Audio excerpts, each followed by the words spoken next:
अस्सलाम वालेकुम नाजरीन, मैं हूं आतिफ भट्ट और आप देख रहे हैं इनसाइडर पीटीआई। नाजरीन, बड़ी खबर यह है कि मुस्लिम लीग नून की हुकूमत गर जाने वाली है।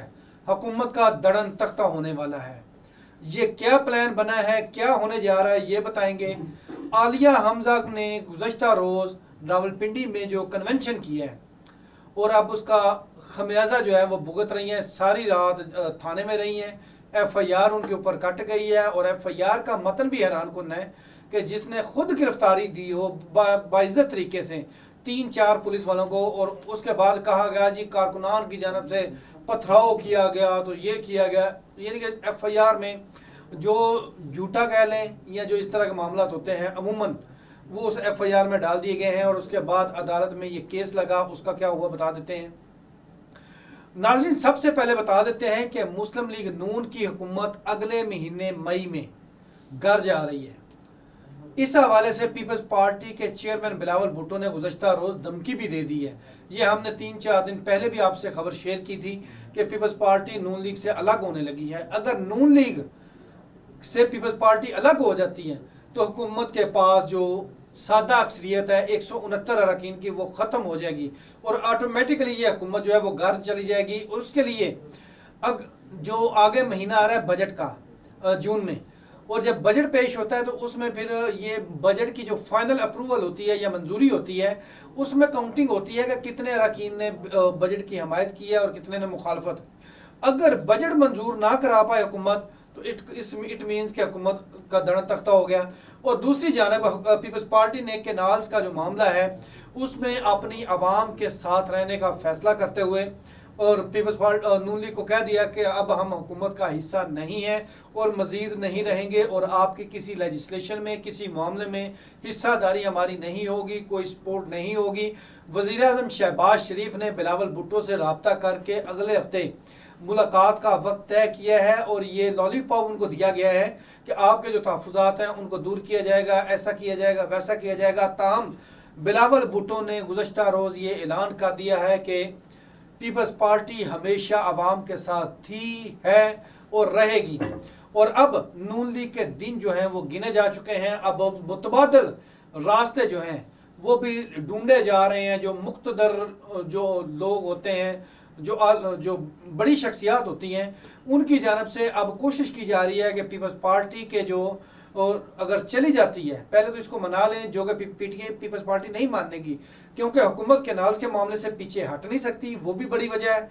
और पीपल्स पार्टी केनाल्स को मान नहीं सकती और ये सबसे बड़ी वजह है। इतना बड़ी रिफ्ट है कि अब पीटीआई जो है उसकी तरफ तमाम आंखें चली गई हैं और मुस्तकबिल में ये प्लान बना लिया गया है कि अगर पीपल्स पार्टी अलग हो जाती है तो पीटीआई में से एक फॉरवर्ड ब्लॉक निकालेंगे और उसको हुकूमत में शामिल कराएंगे। वो 50 लोग होंगे या 60 लोग होंगे, तो बाकी एमक्यूएम के साथ मिला के और बाकी मिला के ये तकरीबन 190 के करीब अरकान पहुंच जाएंगे और हुकूमत जो है वो अपनी जगह कायम रहेगी। अब ये प्लान बनाने वालों ने तो बना लिया कि ये हमने करना है अगर पीपल्स पार्टी जाती है, लेकिन किसी ने ये नहीं सोचा कि क्या तहरीक इंसाफ के 50 अरकान कौमी असम्बली के यानी कि एमएनएज ये फॉरवर्ड ब्लॉक बना लेंगे? कैसे बना लेंगे? इनकी वर्थ क्या होगी? इमरान खान के बगैर इनकी वैल्यू क्या है आवाम में? ये अभी तक जिसने छोड़ा है तो वो जलील हो रहा है, जलील ख्वार हो रहा है अपने हल्के में भी। और अब अगर ये प्लान पर अमली जामा पहनाता है पीटीआई का कोई भी रुकन, तो पीटीआई के लोग उसे किसी सूरत माफ़ नहीं करेंगे और वो उसका खमियाजा भुगतना पड़ेगा। ताहम प्लान बनाने वालों ने ये प्लान बनाया कि हम 50 अरकान का फॉरवर्ड ब्लॉक बनाकर उसको हुकूमत के साथ शामिल करके हुकूमत के 5 साल जो है वो पूरे कराएंगे।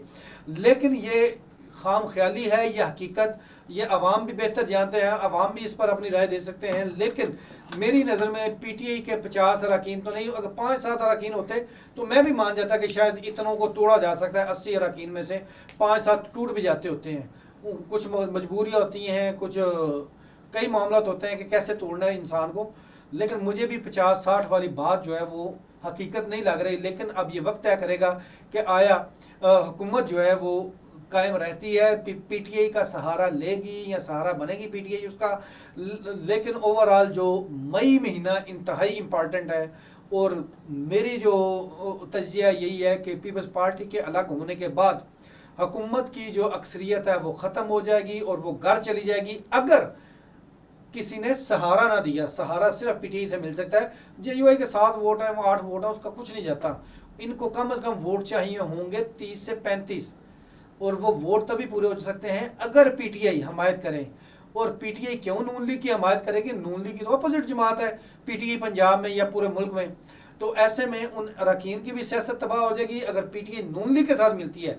यानी कि खान तो सोचना भी नहीं कि इमरान खान नून लीग के साथ हाथ मिलाएगा या मिलेगा, लेकिन इसके बावजूद अगर मौजूदा क़यादत मिलती है तो समझें कि वो लोग, वो अरकान कौमी असम्बली सफ़ा हस्ती से या सफ़ा पाकिस्तान से मिट जाएंगे, अवाम उसको मिटा देगी। ये एक प्लान बनाया गया है। दूसरी बात हम कर लेते हैं आलिया हमज़ा। आलिया हमज़ा को जुडिशल रिमांड पर जेल भेज दिया गया है, अहकामात जारी कर दिए गए हैं और अब उनके वकला की जानब से दरख्वास्त ज़मानत दायर की गई है कि फ़ौरी इसको दरख्वास्त को सुना जाए और दरख्वास्त ज़मानत कबूल की जाए। इससे कबल जो वाक़या हुआ, कल आलिया हमज़ा यहाँ पर सबसे पहले सुबह इंसदाद दहशतगर्दी की अदालत में पेश हुई, उसके बाद फिर ये इस्लामाबाद हाई कोर्ट में आई, उसके बाद शाम तक जेआईटी के सामने पेश रही 3-4 घंटे। उसके बाद रावलपिंडी में एक कन्वेंशन का इनाकाद किया गया था यूथ जो है पीटीआई की उनकी जानब से। ये जब वहाँ पर पहुँची हैं तो पुलिस की जानब से 2 मुंतज़मीन यानी कि जिन्होंने ये इंतज़ाम किया था उनको पुलिस गिरफ्तार करके पहले ही ले गई थी। और जब आलिया हमज़ा पहुँची है तो पुलिस फिर वहाँ पर पहुँच गई और आलिया हमज़ा ने उनको ये कहा कि आप इन इंतज़ामिया को छोड़ दें, आप मुझे अरेस्ट कर लें और मैं आपके साथ जाने को तैयार हूँ। ताहम पहले पुलिस जो है वो इतना बड़ा मोर्चा, 4 अरकान थे पुलिस के, 200-250 कारकुन वहाँ पर मौजूद थे, उनको देखकर आलिया हमज़ा पर हाथ नहीं डाला। लेकिन आलिया हमज़ा ने जब खुद को ऑफ़र किया कि भाई मुझे जेल में डाल दें, इन कारकुनान को ना कहें इनका कोई कसूर नहीं है, इन्होंने कोई कानूनी खिलाफवर्जी नहीं की है और मैं फेस कर लूँगी जो भी इसके कॉन्सिक्वेंसेस होंगे। तो हम पुलिस जो है वो तीनों को ले गई, 2 वो इंतज़ामिया के लोग यूथ के और एक आलिया हमज़ा को।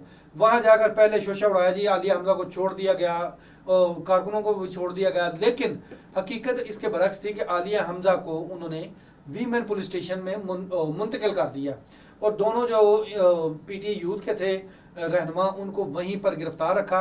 उसके बाद आज उनको अदालत में पेश किया जाना था सुबह और वो 2 बजे के बाद पेश किया गया। वहाँ पर पीटीआई के रहनुमा, पीटीआई के कारकुनान, पिंडी के, वो क्या कहते हैं ना, तिल धरने को जगह नहीं थी अदालत के अंदर। इतने कारकुनान, इतने वकला पीटीआई के पहुँच गए और ऐसे में पुलिस ने मौक़िफ़ इख्तियार किया जी ये हम FIR है, इन्होंने ये खिलाफ वर्जी की है, ये पुलिस पर पथराव किया है, गिरफ्तारी में इन्होंने मज़ामत की है और ये ऐसे ऐसे पुलिस के साथ हुआ है। ताहम पुलिस से में जब इन्होंने पहली इस्तदा की कि FIR को उड़ा दिया जाए, ये झूठ पर मबनी है, लेकिन अमूमन ये होता है कि पहली ही समात पर FIR खारिज नहीं करती अदालत। उन्होंने FIR को तो नहीं उड़ाया और इनकी वो जो प्ली थी कि इनको बाइज्जत बरी किया जाए उसको रिजेक्ट करते हुए जुडिशल रिमांड पर जेल भेज दिया।